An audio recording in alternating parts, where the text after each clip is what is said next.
用这样资料夹移动到哪里，就可以看到内部空间这么少，200多，要赶快到Play商店下载安装，过程在释放。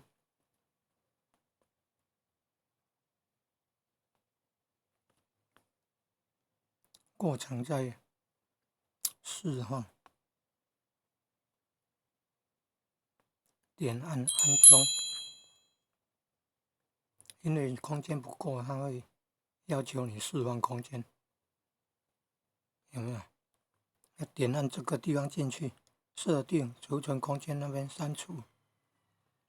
媒体档案释出空间，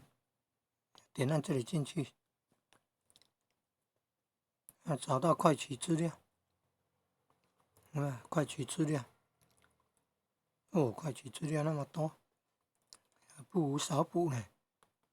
看点按2下，按确定清除，没有清楚呢，再按2下，清除快取资料，按确定，